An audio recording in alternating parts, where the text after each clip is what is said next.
Everyone's like, oh my God, what's going on? And then all of a sudden, this very small person in the back of the room was like, I'm here too.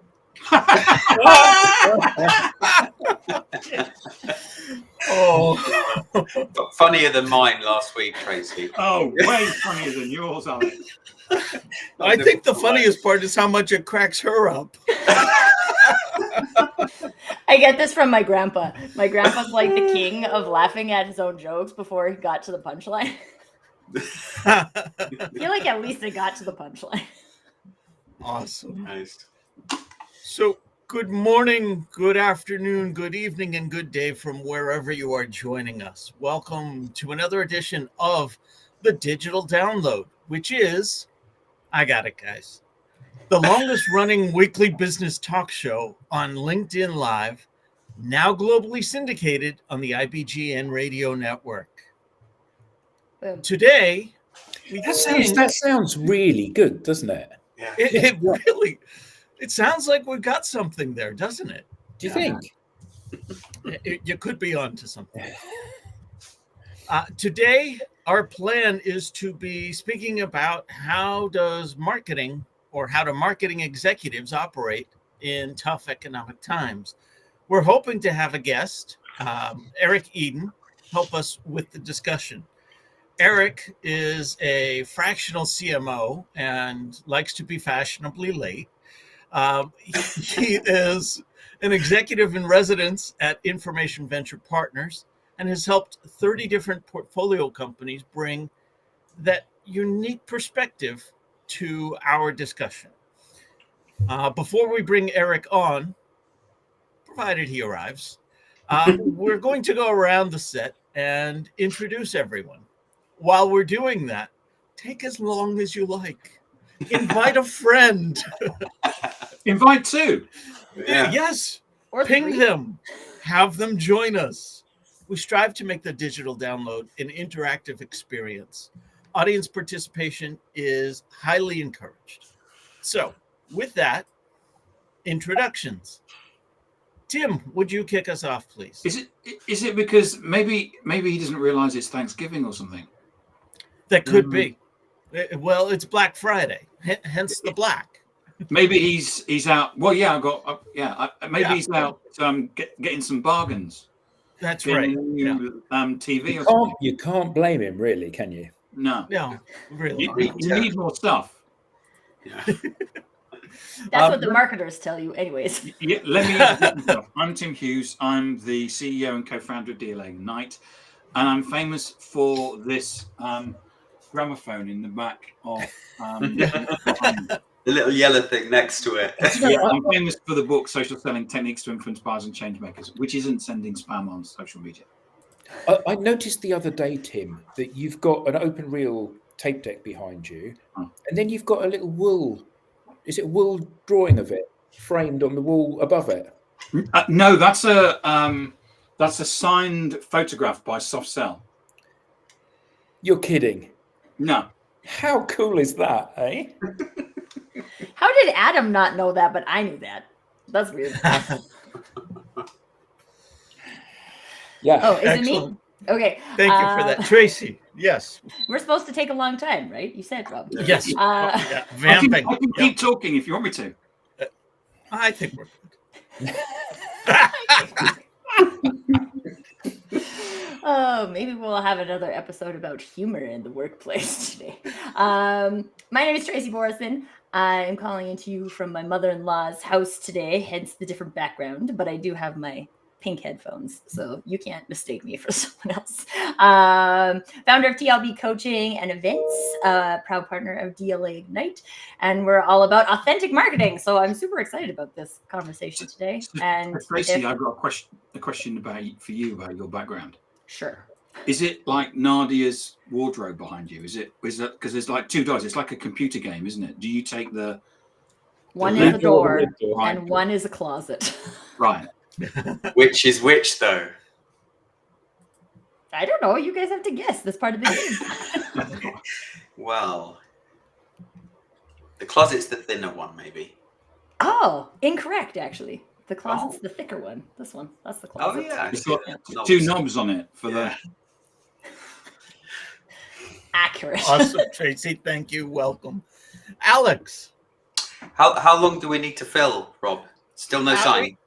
Still no sign, but that's It's okay. We 55 don't need to minutes, fill Alex. anything. Okay, I We just could thought, cover an hour. I feel just like by watching ourselves. Alex brush his beard is like pretty relaxing. yeah, there we go.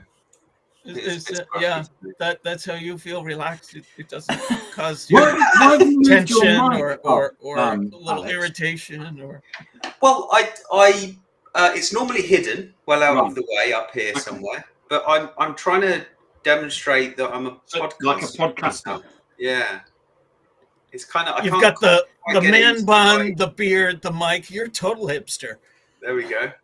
The tats. Yep, You know. there you go. So yeah, good morning. Good Did you have afternoon. avocado toast for lunch? Avocado. I did yesterday, actually. You can't make this stuff up. You can't. How did you know? Avocado toast with olive oil, not butter. You know. Mm. Yeah. Obviously. Yeah. Yeah. No plat today though.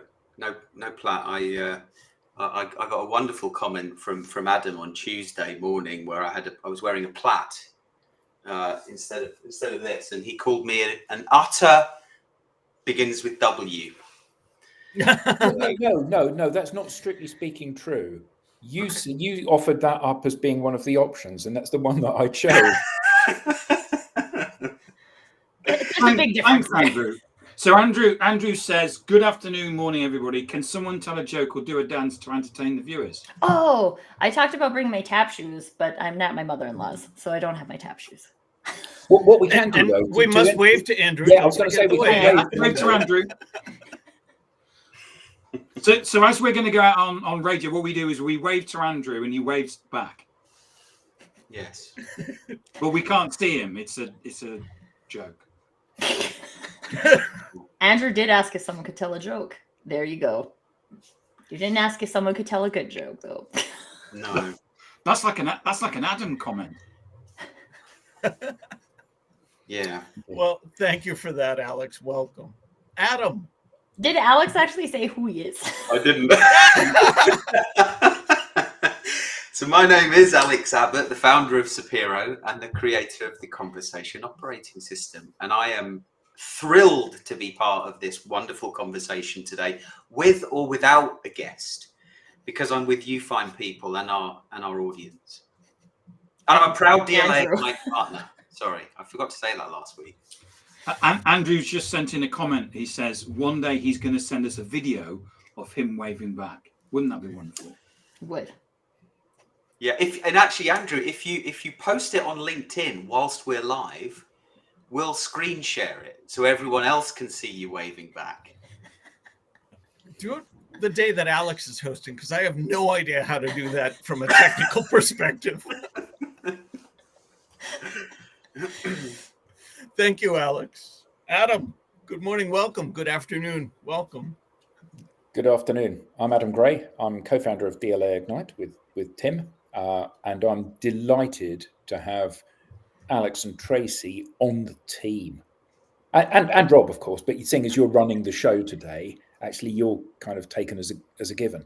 I feel very, very privileged to be part of this this operation, and it's interesting that today was going to be about marketing. Because given that we haven't got a marketer here to defend themselves, really, not a guest type marketer, I wonder whether or not we should pose ourselves the question: is marketing past its sell-by date now? Oh, Is there still a role for marketing? And if so, I will what's that? fight this fight. Yeah, well, go for it. No, it's not. I feel like the old way of marketing, just like the old way of sales, is past its best by date. And there's new things we need to be talking about that makes this work.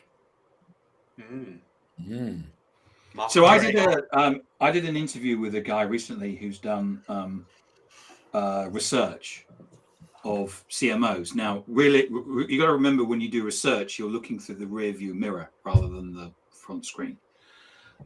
But he has worked out that there are certain things you have to do if you want to do marketing, and these people are saying that they're successful. If you do certain things, then that enables organizations to be successful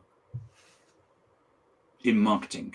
And there's certain items that he says that if you do this, this, this, and this, you'll find that the people are saying that they're getting success out of it. Now, obviously, we have to take their word for it. But why would they lie in a questionnaire? There's a lot of people who lie about the success of their marketing. That's what marketing was. Have something marketing something in their title, don't they? It's just, this is the thing. It's really interesting, actually, when you talk about research, because I took market research when I was in school. And one, people ask terrible questions in market research, which means you don't get good data. Two, people don't like to admit that they were unsuccessful at something. So even if it's in like a survey where no one knows who you are, people will still lie, not because they're trying to lie to you, but because they're lying to themselves. Can I just say, LinkedIn users put up a really good point, but I don't actually. Bad marketing is past its sell-by date, but still firmly in the fridge. Oh my gosh, this was like this cottage cheese in my fridge the other day, which I pulled out, and it was like so green. I was like, we have to use this as an experiment because like it was, I think toxic though, because it like almost made you choke when you smelled the mold. But fun fact, bad marketing, moldy cottage cheese. What a great method. Thank you, Adam. Brief introduction of myself. Hi, I'm Rob Durant, founder of Flywheel Results, a proud DLA Ignite partner. And I think we've found our topic for today. In fact, cottage cheese? Well, no, not so much. Do you get Philadelphia over? Did you get Philadelphia over in Canada? We do. Philadelphia. But not cottage cheese. We Right. get cream cheese, Philadelphia cream cheese. Yeah. Do they have Philadelphia cottage cheese? Don't think so. Oh, okay. But it's wonderful cream cheese. Sorry, Rob. That's quite all right. I mean, we're just taking. Let's change directions a little bit. The other day we had a conversation about something. Oh, hi, Will. Will Shorten is saying, hi all, BTW. Prior to that, Will said, great quote. They've obviously been in my mom's fridge. I don't even want to go into my mom's fridge. No. So the other day, we had a team discussion around what my daughter aptly named Spamageddon. Can we maybe touch on Spamageddon today? Would that be something? Yeah, because what is it? It's ham. Right. So let's do that. Lots that of setup. ham. Is it bacon? I don't think it will be tasty at all. I went today. I went to the fridge and I got some Spamageddon. I don't think you actually keep spam in the fridge. If you've not seen the YouTube video, you probably don't know what we're laughing at. I don't think I've ever seen you laugh so much, Tim. It's my favorite video on YouTube. I have watched it so many times. Will asks, is that a follow-up to Monty Python's Spam-A-Lot? You know, there's something there, Will. There is definitely something there. Spamageddon, as my daughter aptly named it, is what's coming in February. For those who are not aware, Google has made it known that they are tightening the clamps on unsolicited email. And I'm paraphrasing, and I don't have any show notes in front of me because we weren't expecting it. But the long and the short of it is, very soon, if your organization is credited with sending too many spam messages, A tinny. they will be blacklisted from Google's Gmail delivery system. What is too many? According to the research, it seems to be 3 per 1,000 messages sent. So that's pretty much everyone. Because I don't know about you, but how many messages do you find ending up in your spam folder to begin with? Well, I think it's not just that, is it? It's if you think about somebody that runs an email marketing campaign and they think it's massively successful, they might have a 20% open rate, which is an 80% not open rate, which is 800 in 1,000 not being opened. And if you get 3 in 1,000 as a complaint, you get blacklisted. This is pretty severe stuff, isn't it, for people that are relying on email marketing? Well, and the thing that's interesting about this is when you use the phrase relying on email marketing, like, have you really been relying on it? Because it's not like in February, your open rates are going to change, right? The same amount of people are going to consider it spam. So I think this is great because I think it brings to quote unquote email marketers' attention that this isn't actually doing anything. People are receiving it as spam. Not just now, but they have been receiving it as spam. So how am I going to look at this differently? And I mean, I think that's a good opportunity for people to do. But surely, for most marketers, I mean, when Tim and I wrote a book together called Smarketing, which was about the moving together of the sales and marketing functions, and we were speaking to a marketer, and I think it was Tim said to him, it doesn't work. Oh yes, nice work. Sending emails doesn't work, does it? And the marketer responded by saying, "No, but you've got to do the basics." So the acknowledgement was that it doesn't work, but I'm going to do it anyway because it's the expectation of the business, of the world, of myself, of my KPIs, whatever the reason was.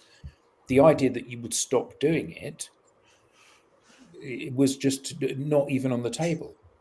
But Fun fact for everyone here. I'm a marketer. I had an email service provider for a long time. I sent monthly newsletters on it. In March, when it was up for renewal, I was like, this doesn't create any value for me. It's like $500 a year. It's not like the biggest spend, but it's like $500 a year. That does nothing for me. So I downloaded all my names into Excel spreadsheet and canceled it. And it hasn't hurt my business. I think it's actually helped because now I'm not spending time on efforts that are doing nothing. I'm spending time on efforts that are doing something. And it's made a big difference. And this is something, I mean, honestly, this is something that I help people with, is seeing what are marketing activities that you're doing that have no ROI, that you are paying for, that you are paying somebody to do. So it's not bringing in any money and it double costs you because you pay for the service and you pay for the people. The argument I've been given for email marketing is that, and I had this recently, and Mark Schaefer actually just has written an article and has actually included this. He actually argues in that article that he's just published that if you're putting all of your marketing efforts into LinkedIn, you're wrong. And the argument for email marketing is that one of the things about social media is that it's rented land. So what can happen is a big corporate like Microsoft can come along and can buy LinkedIn, and you have put lots of effort into it, and they can basically come and trash it. Or billionaire can come along and buy something like Twitter, and you put loads of effort in, and they can come and trash it.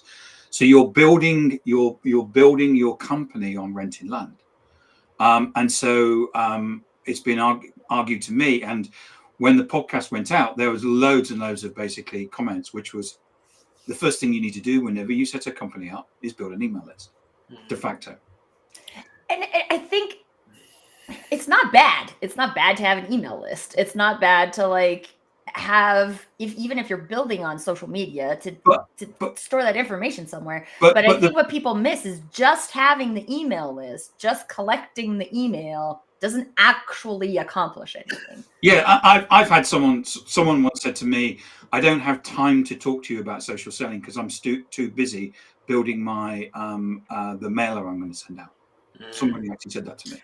Well, I had a client. And the thing is that we moving the conversation onto about Spamageddon, which is if you have an email list, fine. If that's what you want to, you have 24 hours in a day. How are you going to invest them in terms of marketing? If you want to do that, then that's fine. But what Spamageddon is saying is that Hotmail, Gmail are going to start looking at emails, and they already do this. So, for example, someone sent me a spam. They've subscribed me to their list. I didn't subscribe to the list, and at the top it says unsubscribe. If you do that, which I did, I know that Google will actually start. If enough people do that, that person will have their email banned. And I think it's fair. If you subscribe me to a list, I want to have your email banned, so I do that. But this is what's happening, is that more and more of those things, and what's going to happen is your ability to send more and more emails is going to get less and less and less and less and less. Although it doesn't actually impact you from sending a good email to a small amount of people, which you could. You're wrong, Tracy. I'm sorry, but you're wrong.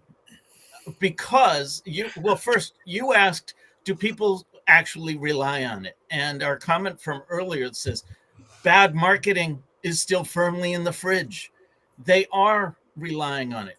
Does it work? That's a different question. But the problem is, and it's not so much the emails that you opt into, it's the ones that you're receiving that you're not opting into. Now it's not just harming your sales team or your marketing team. It's harming your finance team from sending invoices because every outgoing email is blacklisted. It's harming your HR team from recruiting because every email is blacklisted. The CEO waiting for that important email response from the VC who never received that email because their domain was blacklisted. There are implications that people aren't even thinking about when their email gets blacklisted. And I can tell you for a fact, some of the alternatives are, just warm up alternate domains and send from there. That's all well and good. You've scorched the earth for your domain, and your marketing team is going to move to another one, but your CEO isn't. I'm interviewing Amanda Wild next Friday. She's got examples where people have done that, where she says, upstairs, the CEO are basically emailing their clients and they can't get through and they don't understand it. Downstairs, there's an ABM program going on, which is basically spamming their clients, and they've had their domain removed. And people upstairs don't understand what's going on downstairs, and the fact that, as you say, Rob, there's this scorched earth policy going on. But isn't the issue this? So everybody knows that I'm anti-advertising, but the fundamental thing that advertising has in its favor is that I show something to you, go, ta-da, what do you think of this? And if you're interested, you respond to it. Now, the challenge for advertising is that there's myriad channels for advertising and loads of people competing for them. And the stuff all goes past so quickly that we don't notice 99.99% of it. But assuming that putting that aside, the fundamental thing advertising has in its favor is I show you something. If you like it, you click and say yes, and then we have a conversation. The fundamental problem with email marketing is that I send you something and you say, I don't want to hear from you again because you've sent it at the wrong time. With advertising, I produce an advert and I show it to you, and the worst thing that happens is you just ignore it.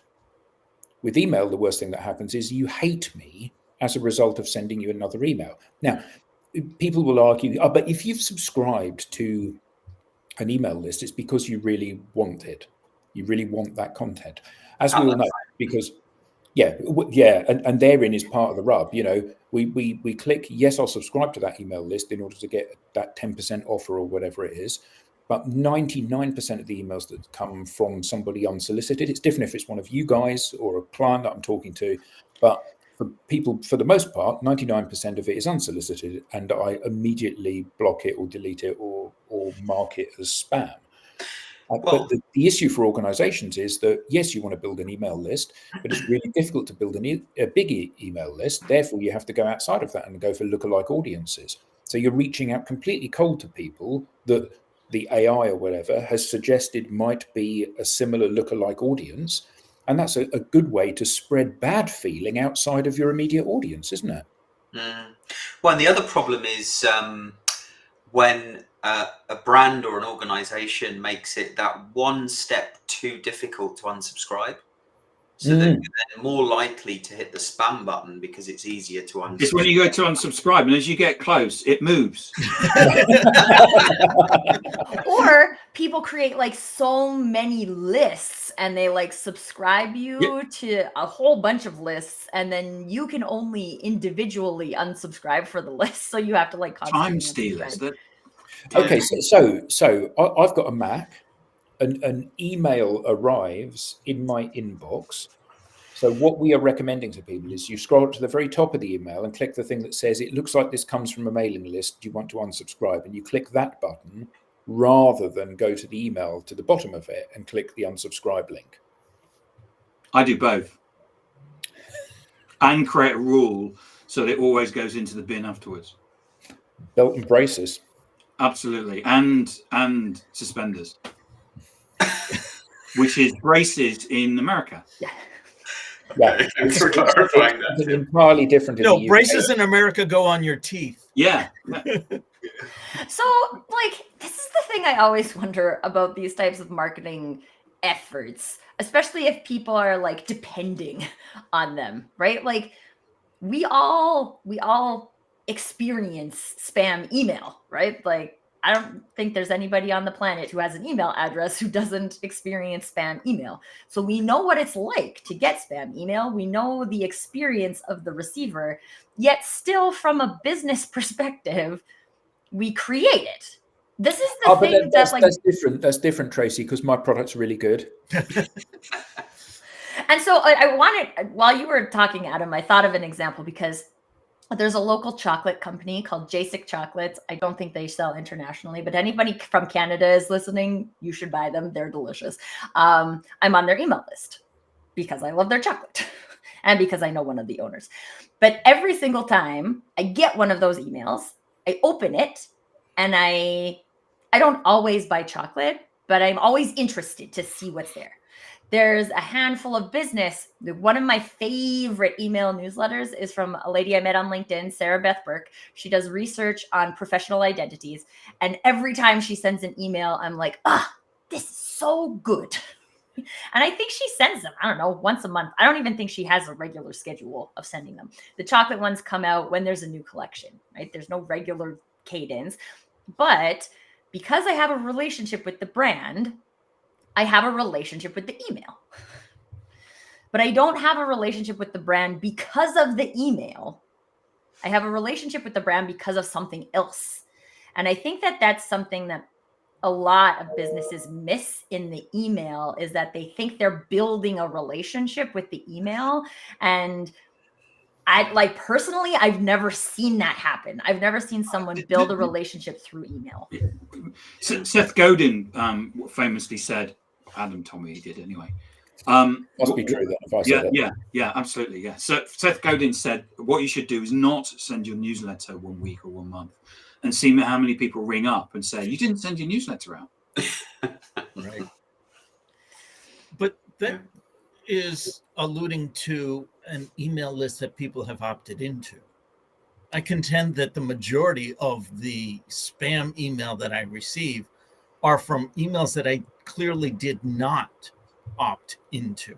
How many email list providers are out there, having collected my email from this or from that? And that is probably a problem bigger than the ones that, well, yeah, I clicked this to get the 10% off, but I really didn't want your email to begin. The thing that it's very difficult in Europe now with GDPR to be on a list.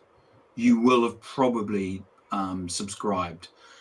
The thing that I get hit with most of all, and unfortunately LinkedIn don't, even though LinkedIn, so the big issue is people scraping data off LinkedIn. I get, and they even start off, I saw your details on LinkedIn, but there's never anywhere that I can go on LinkedIn and actually report the person for scraping data. And a lot of times those people aren't even using an email service provider, where I think a lot of the, like if you're using Gmail or MailChimp or any of those, like they automatically put the unsubscribe mechanism into a mass email. But if people are just scraping your data and sending you emails, they probably don't even have an unsubscribe like button. I responded to one guy and he said, I don't know what emails go out. He said, I just respond to the responses. This is what gets sent is nothing to do with me. I just respond to the responses. And I think, it was LinkedIn user who said, won't AI email writers just make things worse? And yes, it will do. I've had clearly probably a ChatGPT written email where they talked about it was quite funny because it talked about Adam, the founder of DLA Ignite, and a good way to get off on the right foot, eh? Yeah, absolutely, yeah. But I mean, going back to the Spamageddon, I mean, it's got to be. I know figures. So I'm not allowed to say anything for the moment about people sending email out and getting little or no response. It was interesting on this podcast because I basically presented data. I said, if you look at HubSpot say, and they've got 120,000. So this is results from the whole of HubSpot's 120,000 customers, because they presented this up on the internet during COVID, though they've deleted it now. Though I took loads of screenshots, so it is available. What they said was that the email is now a 98% failure rate. But what I got on this podcast and then the debate on LinkedIn was opinion. So even though I had a debate and was saying, this is the data, you need to be, and they go, you need to be a data-driven organization, but here's my opinion. What? No, I'm arguing from the point of data. It's like, yeah, but this is my opinion, and my opinion beats data every time. Okay. And especially it's not an opinion, it's alternative facts. Yeah. Yeah, that's the American way of saying it. Is an opinion a form of data? Someone's experience? It's alternative facts. Okay. But yeah. Wow. And this, I don't know. I feel like for a long time, in a lot of different areas of society, but marketing being one of them, people are looking for the easy button. Like, what's the easiest thing I can do? Yeah. Oh, it's easy for me to send a lot of emails, right? I write an email once and I send it to a whole bunch of people. 10% of people open it. Woohoo! But so we're doing things because they're easy, but we're not doing things because they accomplish anything. Why? Why do we market? I always think that we were talking about marketing and sales earlier, right? Marketing's job is to open the door so that it's easy for sales to have a conversation. If that's your goal of marketing and you're sending out a whole bunch of emails and they're not opening the door to any funnel, then it's not doing its job. And if an employee wasn't doing their job, you would fire them. So if your email marketing isn't doing its job, you should fire it. But so much of this, the argument about you should do it because you should do it. Yeah. Why? Because that's what we've always done. So much of this is putting the cart before the horse, isn't it? So what we're going to do is we're going to buy a new email marketing platform that gives us better stats, and it gives us more flexibility, and it gives us a faster opportunity to turn around the split test. We're going to get the data and we're going to cleanse the data. We're going to spend a huge amount of time cleansing the data in the run up to us sending our first of the monthly mailer out to people. And we're going to double check the data, and we're going to reconfigure the machine and make sure that it talks perfectly to our CRM system and to our marketing department who are doing the posting on social, and to the telesales team. We're going to make sure it does all of that. And oh my God, it's the day before we've got to send the mailer out. So, hi everyone, I thought I'd just let you know that Salesman of the Month is Tim. And it's like no thought is given to what's actually going to be sent out, and everything is given to the mechanism for sending out. Yeah. So Tim and I were dealing with a client a couple of years ago now, and they had one of the glamour. They had Salesforce's email. Is it Salesforce?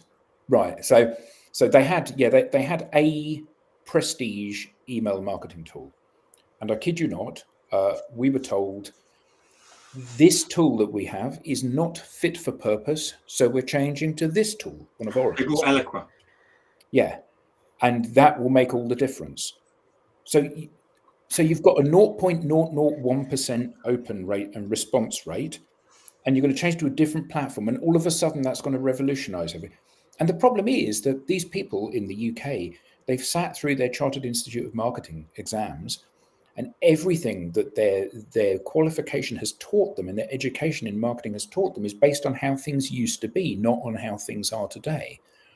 And the only way that we get back to the golden age of marketing is doing what Leo Burnett did, and all of those bunch of people in the 20s, where they actually do something innovative and new and fresh and different, rather than just walking the same course as before.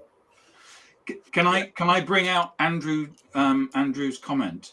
Sure. Which is it's not what about affiliate marketing emails? You subscribe to Adam's best newsletter ever, but I also know Alex's new newsletter about hair knots and how do you stop them. I mean, I'm interested in the hair knots, but this is something that's actually, so it's actually in Canada, it's not allowed. You can't force somebody to. Oh, hair knots are allowed. Knots are good. But so I signed up for. I did this online test, personality test. And in order to get your results, you have to sign up to be on the email list, right? So you're like, okay, fine, I'll sign up to be on the email list. I don't care. I'll get the results and then I don't care. Which is what a lot of people do when they're opting in for your lists, by the way, because we all do that. So other people are doing it too. But this one was opt in for such and such and affiliates. So now you're like, I don't even know how many emails I'm going to get from this. And it's in Canada, that's not allowed. In Canada, you can't force someone to opt in. Officially, GDPR regulations are the same. Yes. Okay. So you can't. And so I'm sure there are still people who do it, but technically you could be reported to the CRTC and then lose your ability to send emails as well. However, the company that has got you to sign up does have a registered office in Panama to avoid exactly this situation, don't they? And this is the thing. So if we've gotten to the point where we have to trick people into signing up for our email list, manipulation, is it really a win to say we have X amount of people on our email list? You trick for marketing when they are paid by how many are on the email list. That's true. Wrong KPIs. I'm reminded of a line from Into the Woods where Prince Charming says, "I was born to be charming, not sincere." So we had a client years ago, travel client that was basically the size of their email list was a key variable in terms of the value of the company. I mean, this was about 15 years ago, and email marketing to consumers was really, really big then. I mean, it still is today, but the size of their email list and how active that email list was contributed to the valuation of the company. So they were very, very concerned about unsubscribe rates and email list growth rates. But to your point, Tracy, and Tim, it can have a negative effect if all you care about is the size of your list and not how, engaged your customers are. A lot of what we've been talking about here are lists that companies have, I'll use the term lightly, legitimately grown. That is, people have opted into them. And the conversation starting with Spamageddon, my line of thinking was very much around these lists that you did not opt into. So I imagine those that have grown these lists will have February come and they will continue to send because, hey, these people opted in. I'm legitimately allowed to send them. The problem with this Spamageddon is that doesn't matter. How many lists have I opted into, knowingly or even unknowingly, and then later said, this is spam and marked it as such?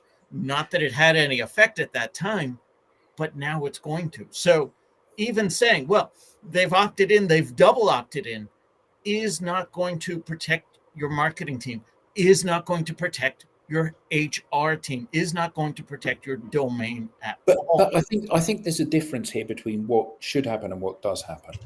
So, you know, the point is that we all know what should happen. We know what the right thing to do is, but people are lazy. You know, so I'm going to send as many emails as I can until this domain is blocked, and then I'm going to spin up a new domain. And I'm going to send them all from that until that's blocked. And there will be agencies that will be saying to their clients, this is exactly how we get around that issue. If you think about what search engine optimization is, it's the best legitimate example of this. And that example is that Google works really hard to make sure that when you search for something, you get the most appropriate results. So yeah, you get the paid results, which are how Google monetizes their database of all of content that's in the accessible web. But the organic listings are listings that the Google algorithm thinks are the most relevant, most credible, most appropriate things to answer the query that you've typed into Google. And SEO is absolutely about gaming that system. So rather than making my content more appropriate or better, I'm going to make Google think my content is more appropriate and better. And the reason is because it's a hell of a lot easier to change the SEO on your page than it is to make your page appear more attractive by getting more backlinks to more high quality sites through having good content and good relationships with those. This is exactly it. People are going to look at this challenge and they're going to say, how can I sidestep these regulations that I don't agree with? And the reason I don't agree with them is because it suits me not to agree with them. Not because I don't think they're the right thing, because we're all of us. Even the spammers are inundated with spam. Everybody wants less spam. We just don't want less of my spam. I want less of your spam. And that's So the problem. back to the comment from LinkedIn user, won't AI email writers just make this worse? I mean, we're already in a world where knowledge and content is available to everyone now through generative AI, and in some cases, generative AI is going to be writing these emails. So that will further dilute any value that's left of email. And therefore, to your point, Adam, doing things that are different from a marketing perspective, things like we're doing today, where we're having a chat. Our guest didn't show up, so we're just having a bit of a chinwag about some pretty key topics for marketers. But Adam, you're on mute, no? I am. Sorry. Incidentally, LinkedIn user is James Robinson. Hi, James. It's been in check. Hello, James. So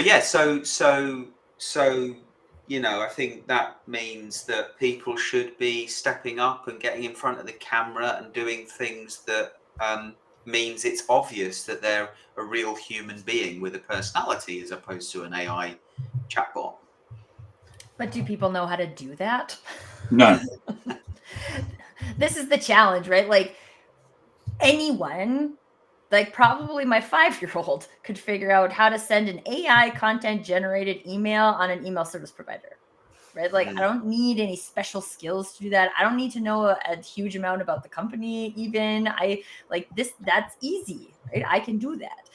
But when you're saying now this is about people having conversations with people and building relationships with people, then all of a sudden people are like, I don't know how to do that. I've been a marketer for 20 years. I just sit behind a desk and I send emails and write blogs and count how many people read things, right? But I think that's the direction of the opportunity. I think if we look at marketing from the perspective of marketing's job is to open a door to say, like, here we are, come in, join this party. This is the party that's happening in here.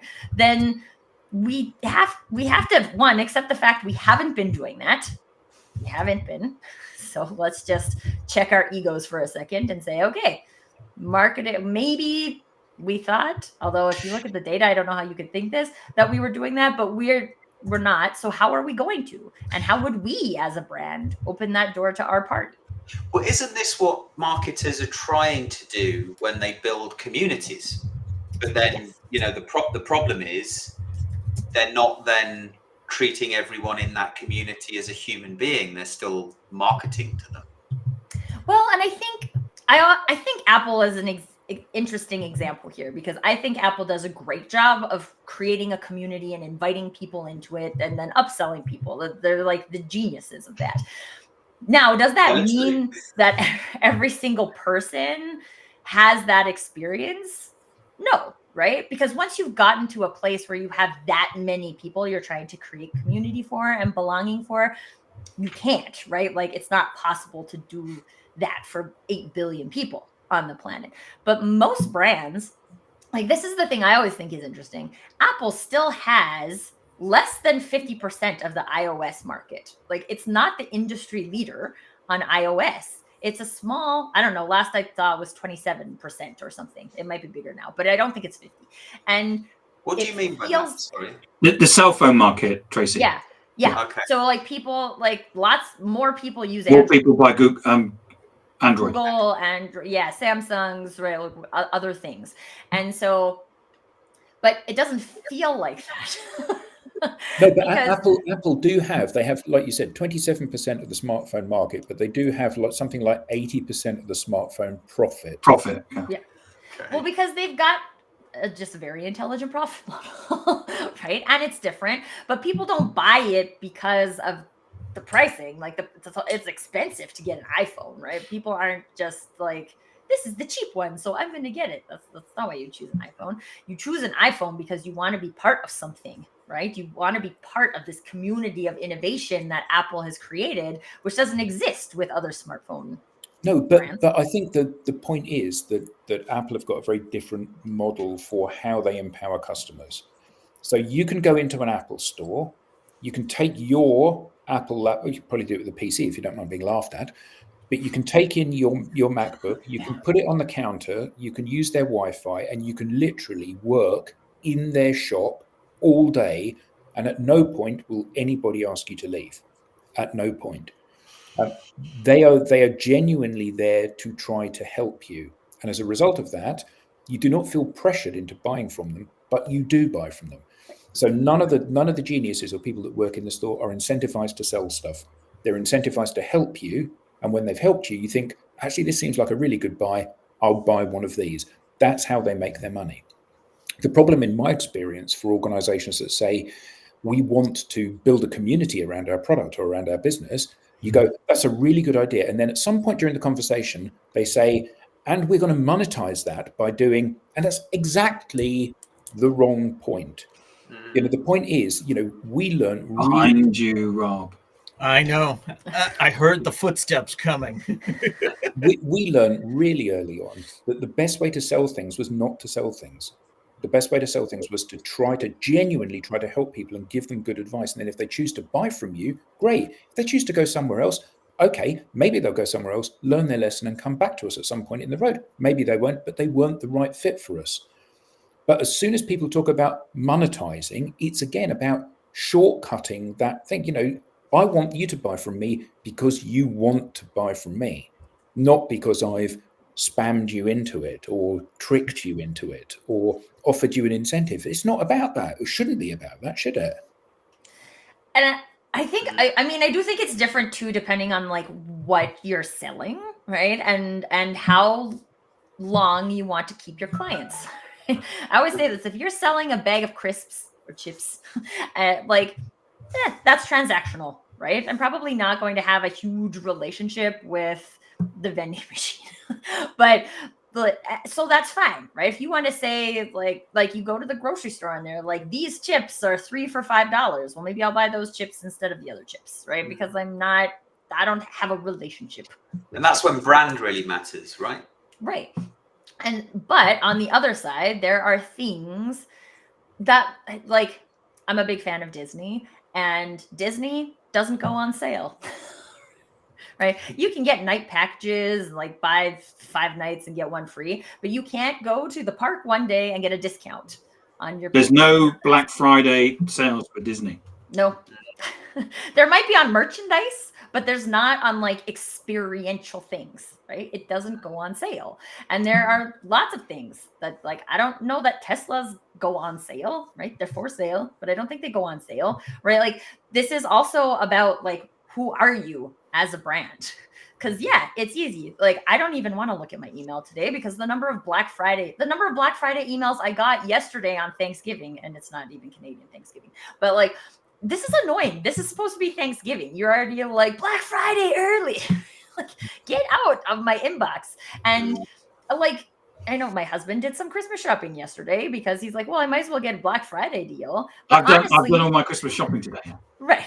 So like, but people are buying it because it's on sale. They're not buying it because they want to or they have a relationship with your brand. They're buying it because it's on sale. And if you want to be the brand that only sells stuff when you have a sale, then that's fine. But you have to look at what you're selling. If you're selling lamps, sure. But I'm just going to back up what you say, Tracy, which is that as consumers, we're educated. So I've known for weeks that we've got Black Friday. So I've been waiting for weeks and weeks and weeks and weeks. And I've actually, Adam can tell you this, I've got a half an hour booked out on my calendar today saying Black Friday, which is where I went online and bought all the things that I knew I was going to buy and bought them all at a discount. And I've saved loads of money. Nice. And that's a bit of a joke at the end about saving loads of money. But I like, and when you think about it, you made money, didn't you, Tim? Yeah, it is. Yeah. Can we all expect nice gifts then this Christmas? Yeah, in the Secret Santa. Anyway, I think there's just like a lot of things, especially from a marketing perspective, email being one of them, that we do to do things. And we don't think about, how does this reflect on our brand? How does this create an ability to build relationships with people? Or does it? Like, my family drives Mercedes. We all have Mercedes. Our family has probably 8 Mercedes. And I don't think that we would buy anything besides Mercedes, because 15 years ago, my dad built a relationship with the guy at Mercedes. And now he just like, we'll call him and be like, hey, we got this new model in. If you want to come take it for a test drive. All the well knowing that like my mom and dad, there's 2 of them. They have 3 Mercedes. It's ridiculous. But like, that it's a brand my dad trusts. And he won't trust any other brand for like any of us to drive. He has 3 daughters, he has 2 grandchildren, and he doesn't trust anybody else to keep them safe besides Mercedes. But that's not because he saw a Mercedes ad on TV. It's not because he saw a Mercedes email in his inbox. It's because he has a relationship with the guy at the dealership. The product has been good. We've had a few like significant accidents where like everyone has been safe, and maybe the car has been destroyed, but it like kept the people safe, which is the point. And like, so, but that doesn't come from the advertising. That comes from other things. So it's okay. If you have the budget, do the advertising. If you don't care, I mean, everyone should care about the spam thing, because yeah, if people aren't getting your invoices now because you sent too many emails, it's something to take into consideration. But it also allows us to look at, do we really need that? We're spamming people with email right now. We're quote unquote depending on it. Are we? Right? Is that actually a relevant part of our customer journey, or is it just something we do?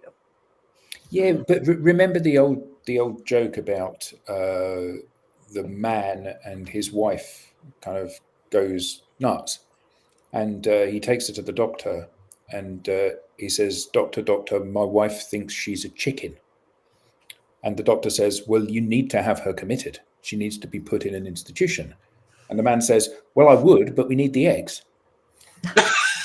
And you know, the reality of this is most people know this stuff isn't working, but it's better to be a busy fool than somebody that isn't busy. And that's most people's view. If they don't know what they should be doing, surely it must be better to do something. maybe of all the thousands of emails I'm going to send, some are going to land and might just keep us afloat. Maybe. Yeah. We came into today with the question, how do marketing executives operate in tough economic times? I think we're wrapping up today with the Is question. the guest here? No. I think we're wrapping up today with the question, how do marketing executives operate in tough economic times? Because Send more email. more of the No. same. Sammy. The solutions But- from the past are clearly not the solution going forward. And can I just I want to say something about operate, right? Because I think when we use the word operate, it makes us think of doing things. And I think what we need to do here is think differently. And so if there's an opportunity for marketing executives to think differently in tough economic times, and instead of saying, oh, we have this thing, let's just do more of that thing, and you see that and it's not working, yes, we need to operate differently, but in order to get there, we need to think differently first. Yes. And Andrew says that Adam has the joke of the day. Yeah. No, That was a typo. reference to the- That was a typo. Oh. You meant to say is joke of the day. Oh, man. On that note, let's bring it home. This has been another episode of the Digital Download. If you have something to say, and if you're able to make it to a scheduled appointment, we would love to hear from you. Visit us at digitaldownload.live under the Be Our Guest section. Don't Or- email us. Yeah. Don't No. email us. For those of you looking on screen, we have a QR code bringing you directly to the application. We would love to hear from you. We would love to have you on the show. For myself, for the panel, for the audience, this has been another fantastic episode. I wanted to thank you all for being a part of it, especially for just winging with it. Thank you, guys. This has been a lively conversation and a lot of fun. Until Thanks next time. everybody for winging it. Thanks, Thanks. James, Andrew, James. And Rob, it was lovely to see your cat palace being used. Oh, yeah. Yeah. Exactly. Yep. Background. Hey, when we go